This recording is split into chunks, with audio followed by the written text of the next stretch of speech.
Well, there's lots to cover with the return of Parliament and our panel of journalists. Susan Delacourt, a columnist with the Toronto Star, Joël-Denis Bellavance, the Parliamentary Bureau Chief for Presse, and John Ivison, columnist for the National Post and Parliamentary Bureau Chief for Postmedia.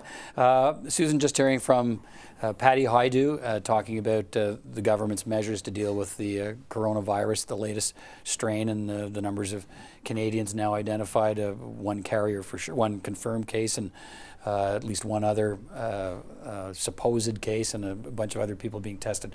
How do you think the government's been dealing with this? Well, I think it's been interesting. I don't want to say lucky, because there are horrible incidents that provoked it. One is a flu virus and the other was the plane crash. But it is interesting to see the government that was accused all last year of not really having its act together on crisis communications. They've been pretty on top of things.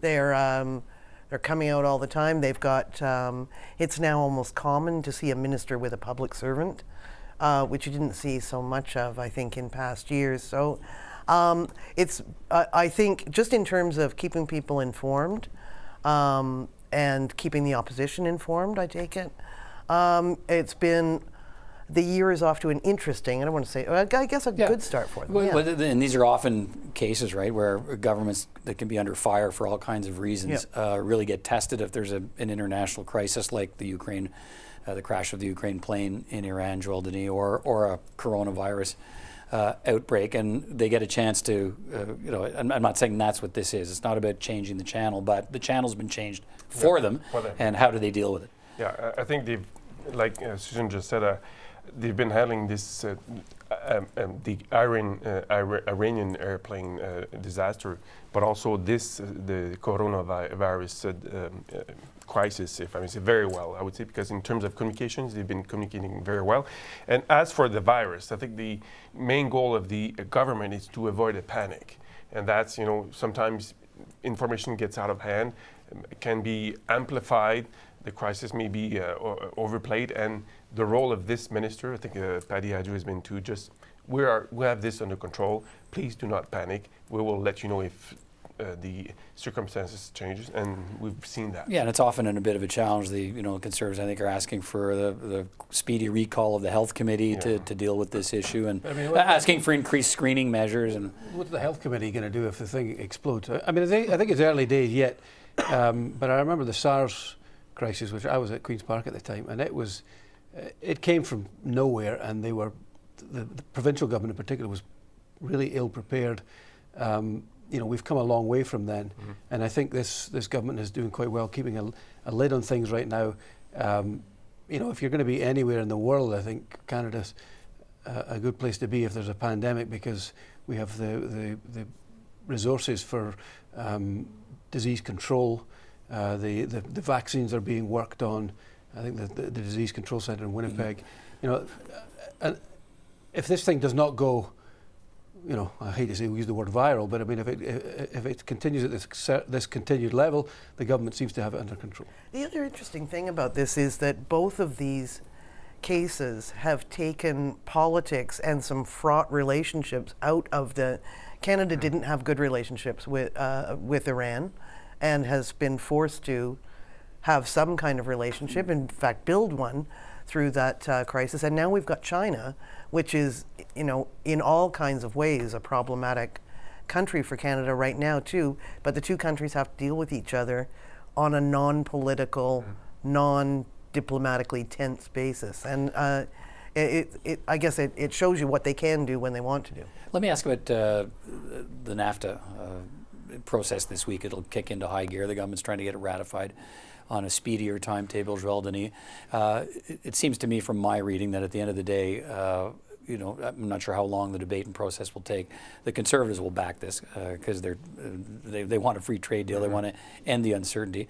The Bloc probably won't at this point unless they get these built in. They want some guarantees from the government that after this thing's ratified, if it can't be amended, which it seems it can't, that the government will have some compensation programs for farmers and aluminum workers in Quebec.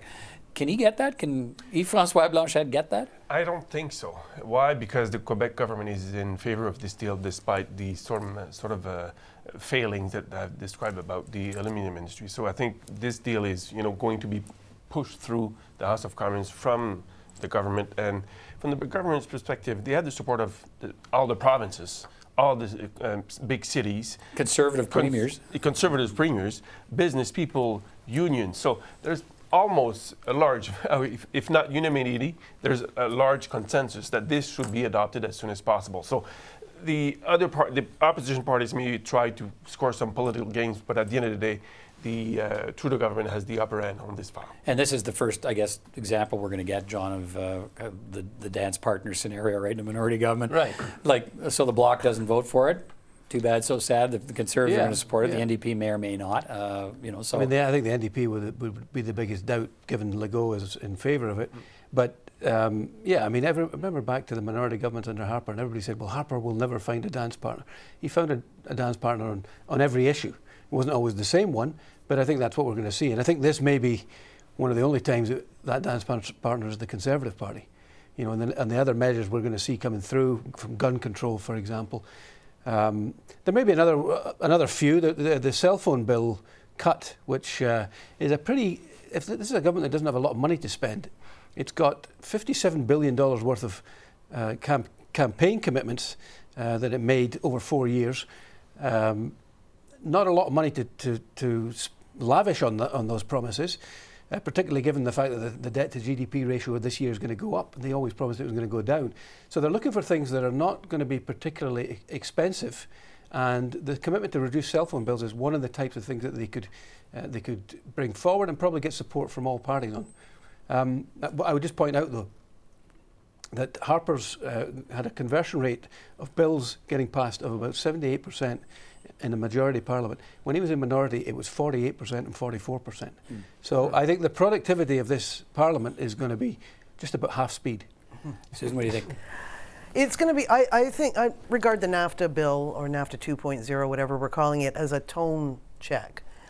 Because they've all been saying we all have to talk more, we have to collaborate more. When I was asking Conservatives last week, what do you want out of this? They said, we're not just going to give a rubber stamp to this thing. They have to talk to us, you know, and we want to be fully briefed. And so I think it's an occasion for the opposition parties to say to Trudeau, you want to talk to us? Talk to us.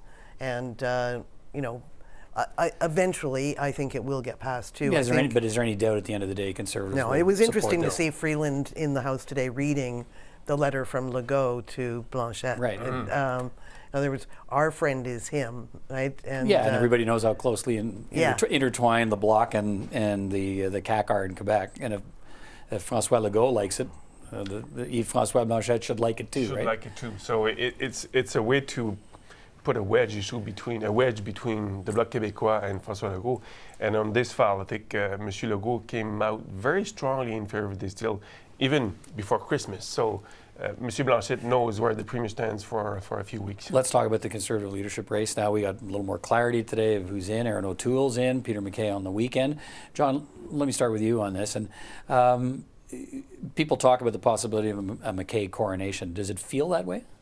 It's starting to feel a bit like that. I mean, I think that it feels like that before anybody else gets into it. I mean, O'Toole's just come out an hour ago, so we haven't really heard him talk a lot. The video was quite good, actually. I thought the video they put out after their launch in Calgary was pretty slick, and it made the point that he's going to be the guy who's going to try and win in suburban and urban areas where they're not winning. He's going to be fighting for the rights of Canadian workers. He talked about the true blue Tory. It seemed to me he's setting up the true blue Tory versus the red Tory in Peter MacKay. Is that what we're going to see? I mean, I interviewed MacKay yesterday and asked him, are you unabashedly centre-right? Well, he said, I don't like labels, red Tory, moderate.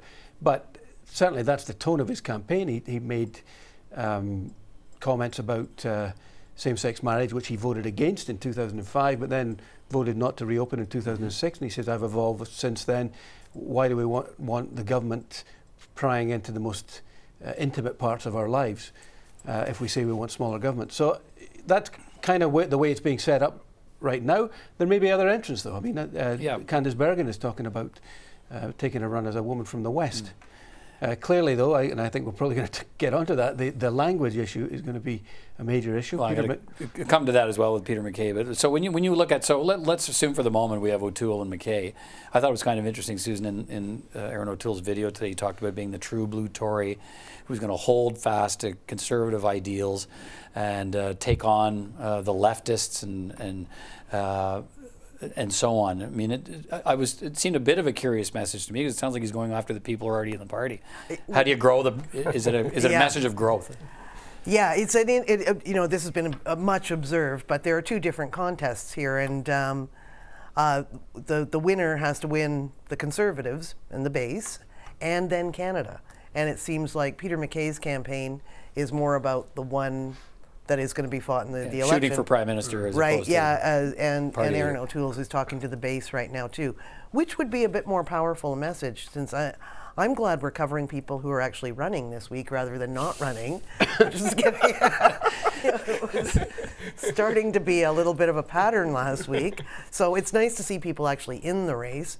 But I do think Poilievre's, the people that would have been with Poilievre may find more of a home in an Aaron O'Toole than a Peter MacKay. How big is the French? Peter MacKay is getting torpedoed over the weekend for his lack of proficiency, I suppose, in the French language. How bad is it?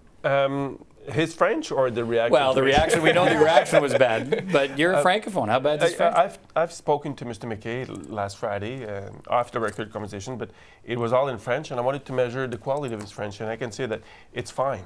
He's going to do okay. I have no problem talking to him about policies or the weather with him. So it was fluid, it was logical, his syntax was fine, some errors here and there, but I mean, I would compare it to Jack Layton's French when he really became a national figure in 2004.